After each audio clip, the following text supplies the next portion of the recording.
All right, so if you apply any of these five Stoic laws, you will learn and you will gain respect from people, from anyone. All right. And this applies for relationships, this applies for business, this applies to every single area of life. And if you find yourself in a life situation where people don't respect your opinion, where people don't respect what you have to say, then most likely you must be breaking one of these laws. So let's begin with one of these, right? The first one is that you got to know yourself. Knowing yourself is one of the only things in life that is an end in and of itself. Now, what does that mean? Is that knowing yourself is an end in and of itself. Because what you have to know, one of the things that you have to know the most is knowing what are you willing to accept and what are you willing to not accept from people. You got to have your boundaries. Every country has a boundary. Every living organism has a boundary between itself and the outside world. That's how you know an organism is living, if it has boundaries between itself and the outside world, right? That's what organisms is.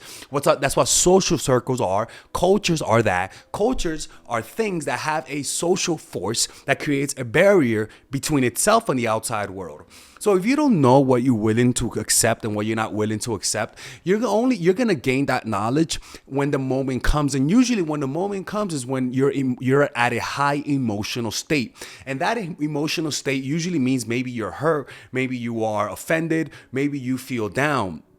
And as a result, you start creating standards based on how you feel, and that's not good. You got to set standards with consequences when you're in a rational state of mind. So what does that mean? You got to know what type of actions are considered disrespectful and what types of actions are not considered disrespectful. And then you got to know what are the consequences for the disrespectful actions. You got to have a mental, like almost like a policy at a job where if you're late 3 times, you're fired, even if you're my friend. And so once you gain this knowledge and you permanently promise to yourself that if somebody breaks these standards, you're going to punish them for it. Now, that doesn't mean you punish them by whipping them and shit, right? Come on, man. This is not Kunta Kunte. What you do is saying, okay, if somebody is continually late to our meetups, then I'm just going to eventually, after 3 times, let them know that I don't like that and communicate that. If somebody talks bad in front of my friends and family, I'm going to let them know that I took offense to that so that they can then not do it again. But if they do it again, then you're going to have another level of consequences, right? Make sure the consequences fit the crime and make sure that you're willing to follow through.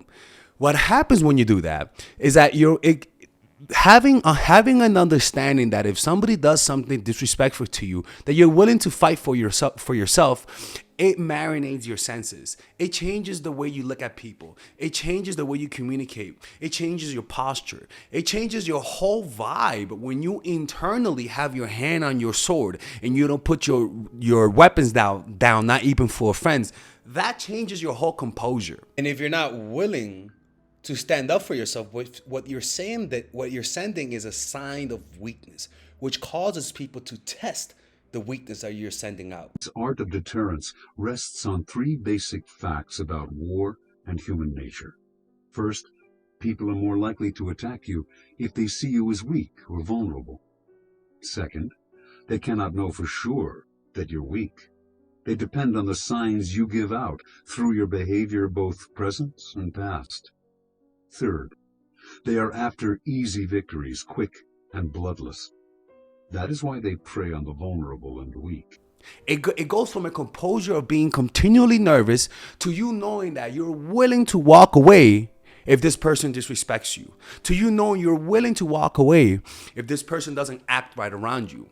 And also, you're also showing people that the love and the respect that you give to people is based on what they give back to you, right? So that's the first thing. Know yourself. Know what you're willing to accept from people and what you're not willing to accept from people, and what are those consequences if somebody breaks those rules. The second one is carry yourself with respect and seriousness.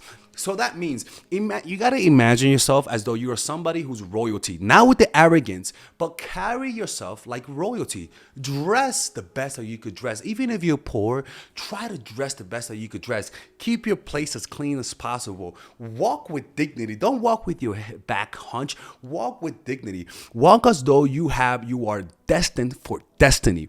When you walk with a sense of destiny, when you know that you're meant for greatness, not with arrogance, not with a sense of superiority, but that you know that the universe has something set for you and that you're willing to work for it, people will begin to see how you see yourself.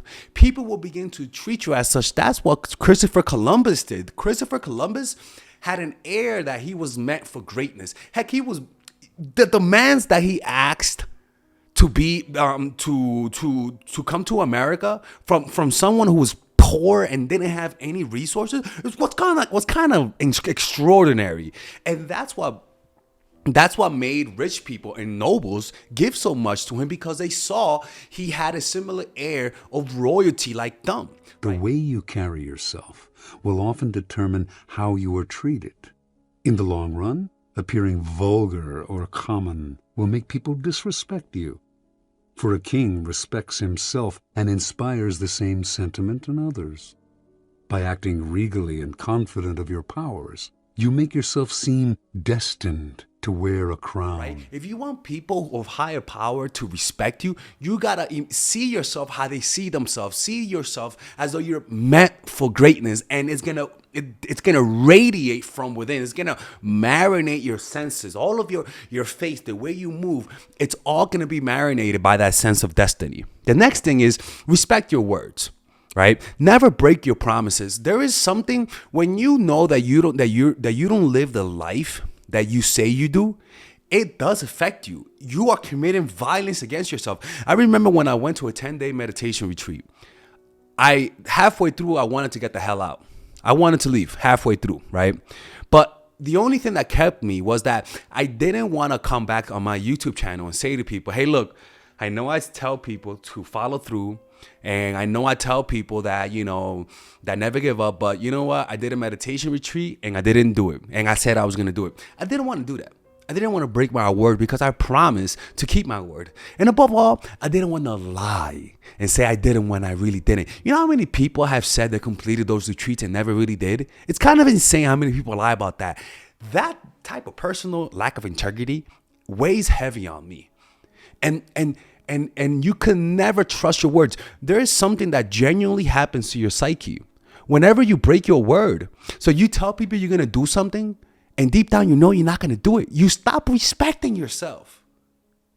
And that's going to radiate outward, and people are going to sense that energy. And because humans imitate, if they sense that you don't respect yourself, what the hell you think is going to happen? They're going to start testing you, because you're sending signs of weakness by you not respecting yourself. It's so important to never break your promises, man. So important to never break your promises to yourself. There's a certain sense of pride and high self-esteem you feel when you learn to follow through on your words, because then people will know you.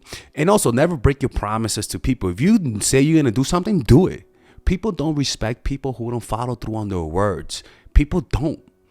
And they're going to talk about you as somebody who doesn't keep their words. And so you're going to be someone who has no integrity, especially if you're known as a liar, right? People don't respect that. They see you as conniving and sneaky. Even if they're forced to respect you because of your position, they don't respect that. Reputation is the cornerstone of power. Through reputation alone, you can intimidate and win.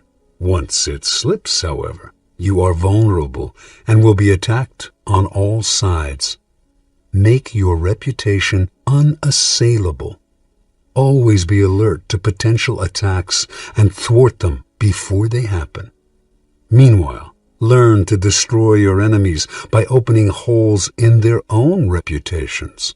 Then stand aside and let public opinion hang them. And the next thing is becoming your own ecosystem of positive emotions. And that comes down to validating yourself. You got to understand, validation means when somebody validates you, what that really means is that they made you feel good about yourself, right? That's what that means. They made you feel good about yourself. When you validate yourself, you learn to make yourself feel good without having to think of anything. You just learn, and studies show that meditating, breathing, produces positive emotions. Meditation is self-validation. Meditation is self-love.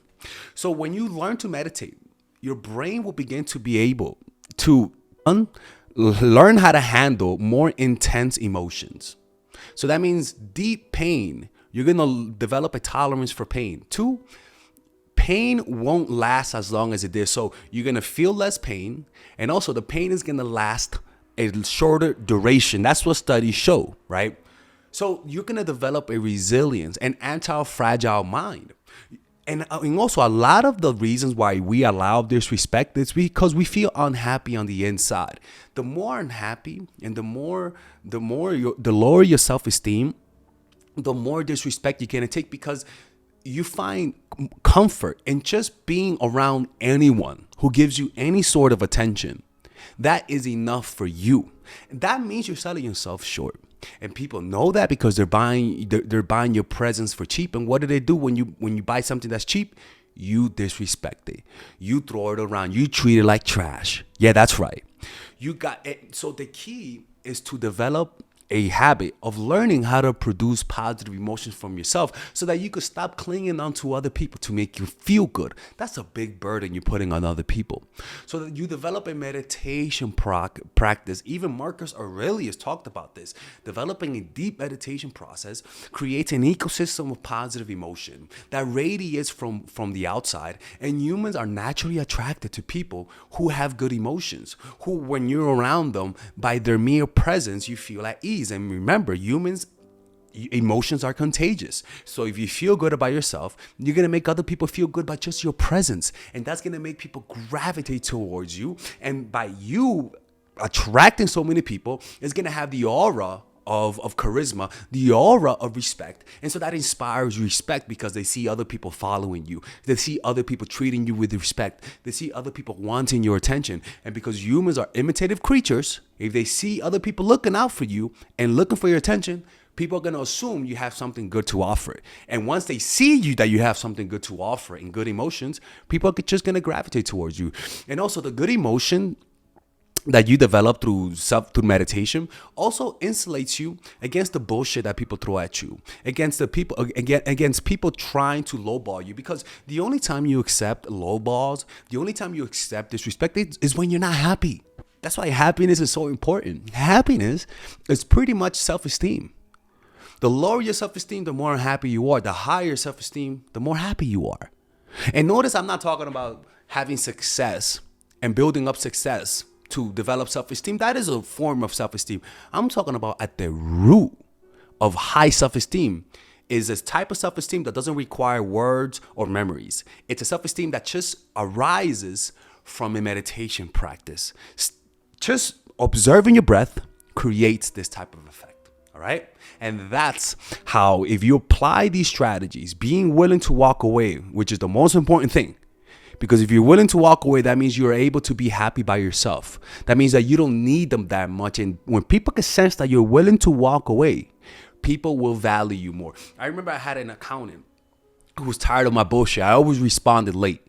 And I paid him a lot of money. And one time it took me a week to respond. And he was like, Alexis, I know you pay me a lot of money, but I can't do this no more. I got to drop you as a client. And I'm like, wait a minute. What do you mean, Neil? He was like, look, man, I have standards. You're always late to respond. And I got to drop you as a client. And I begged him not to drop me. And ever since then, I'm never late. And if I'm late, I really apologize. That's the power of being willing to walk away. That it also works in business and not just in your dating life, not just in your relationships, not just with friends. This willingness to walk away projects power and authority.